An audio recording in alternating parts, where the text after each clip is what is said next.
I'm going to explain an American drama thriller film called The Thinning. Spoilers ahead. Watch out and take care.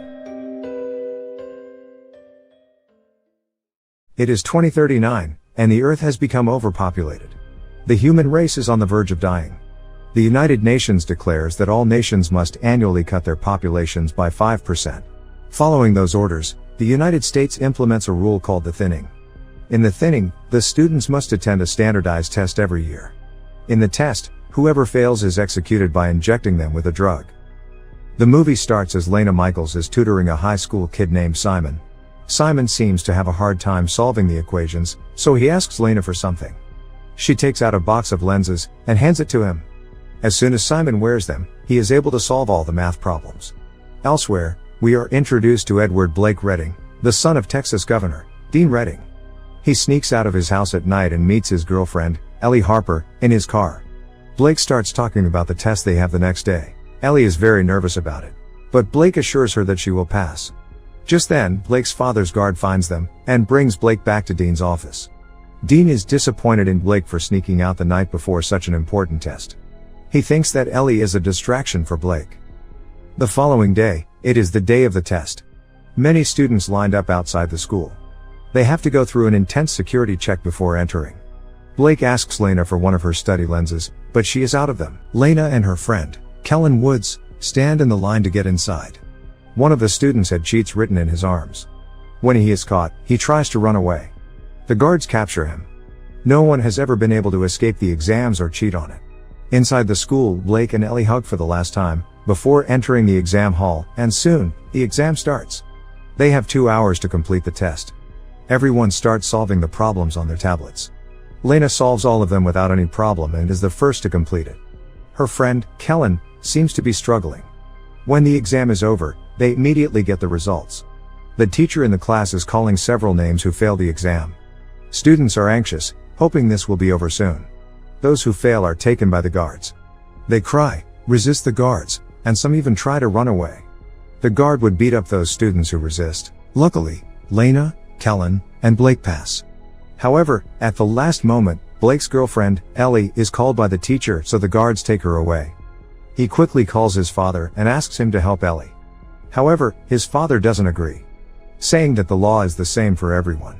Frustrated, he runs to save her himself. He attacks the guards and asks Ellie to run away, but to no avail.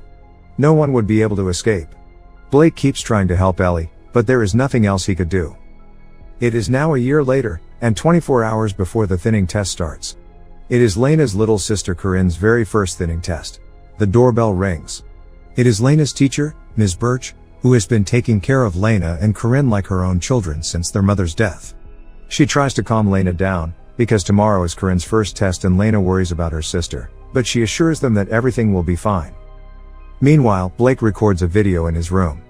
He intends to write all wrong answers in the test to teach his father a lesson. Cut to the day of the test.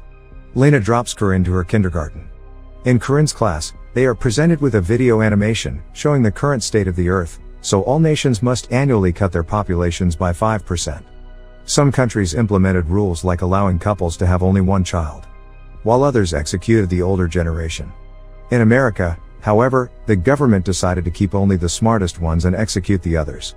These children are no exception. The children's test then starts. Their teacher is saddened because some of the children are going to be executed. Thankfully, Corinne passes the test. Lena and Kellen enter the school for their test as well. The test starts and finishes in no time. Meanwhile, Governor Dean finds Blake's recording and is agitated. He calls the test manager, Mason King, and orders him to pass Blake regardless of his score. Mason switches his score with Lena, making Lena fail. The test results are in, but to everyone's surprise, Lena's name is called too. She has failed the test. Ms. Birch stops the guard as they take her, claiming that she is her best student and there must be something wrong with the system. However, the results are final and cannot be changed. She hands Lena a key card so she can unlock the doors and escape. Blake is surprised to not have failed. The students who pass arrive at a school party to celebrate their results. Elsewhere, Dean is giving a speech as the governor to declare his presidency for the President of the United States. He boasts about their education system. As a result of their system, they managed to be the best in education among 196 countries, The crime rate is decreasing by 26%. Blake listens to his father's speech while at the party, then sneaks out of it. He sneaks into the hallway and beats one of the guards. He then goes into the control room. Meanwhile, Lena and the students who have failed are taken into a room and put against a wall. They are forced to remove all of their clothing for decontamination. Then, Lena and the others are taken to a room where the guards are about to execute them by lethal injection. Suddenly, Blake cuts the electricity off, making the whole school go dark. Taking this chance, the students who are about to be executed free themselves and try to run away. But none of them succeeds, except for Lena. She uses the keycard her teacher had given her, and gets out of the room. Soon after, Mason comes to the room and asks for a head count. They find out that Lena is missing, and start looking for her. Blake finds Lena and helps her fighting one of the guards. While talking, they realize that something was done to Blake and Lena's results. They both enter into a vent and hide. They follow the network cables to go to the server room where they can look at the results through the computer. Meanwhile, the school is still in complete lockdown due to the power failure. The news gets outside and is being broadcasted all over the state. The parents outside are getting concerned. Governor Dean calls Mason to ask him about the situation. Meanwhile, the vents below Blake breaks, making him fall into the swimming pool below. Lena jumps after him. She brings him out of the water, but he is not breathing. Lena gives him CPR and somehow manages to save him. Blake and Lena change to some clothes they find in the pool's lockers. They then continue to go through the vents and reach the server room, but a guard stands in front of the door. Moreover, Lena's keycard falls down the vent in front of the guard. He doesn't notice the card, but now she has to get it back somehow. Her plan is to go to the science lab and join a string with a magnet to fish the key through the vent, so they head down to the lab to retrieve the equipment needed.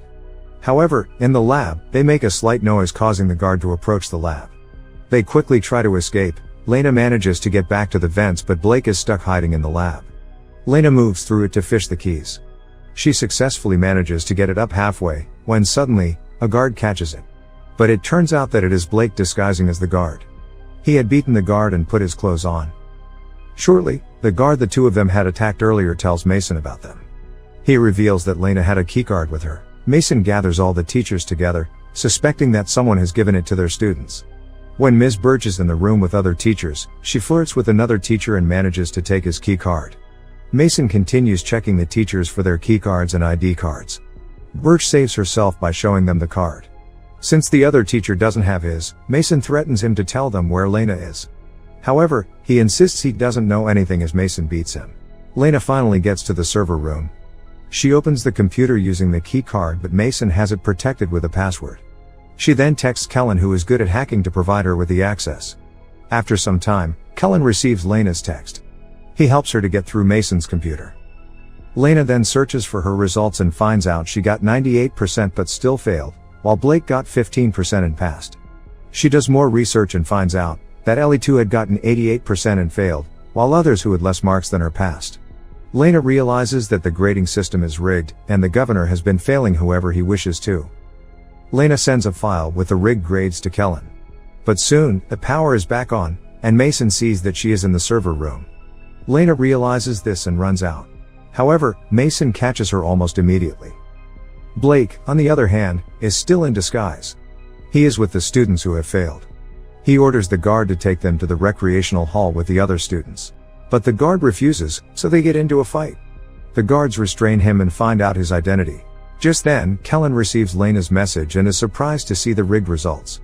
Kellen is friends with a news anchor, so he quickly emails it to the news channel. The reports broadcast the news showing the receipts of the altercation and then results. After the photos are leaked, the governor is called by his party head, who threatens to take his presidential candidacy back.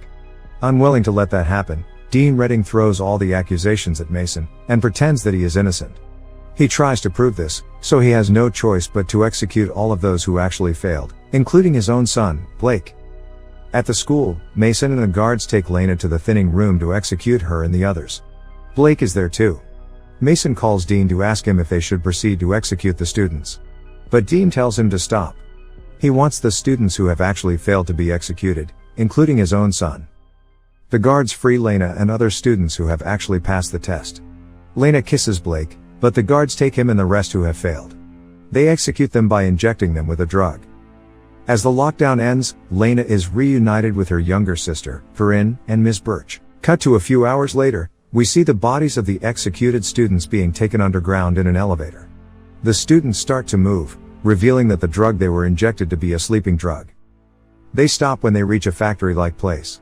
It is filled with goods being produced by the tech company Ashuru Global. Many people work in the factory. Just then, Blake is surprised to notice that one of them is actually Ellie, his girlfriend. This indicates that the students who are supposed to be executed are actually brought underground to work as slaves for a multi-million company. This was all planned by the government as a strategy to get free labor. Subscribe for more videos like this, turn on notifications, and leave a like to help the channel out. Thank you for watching.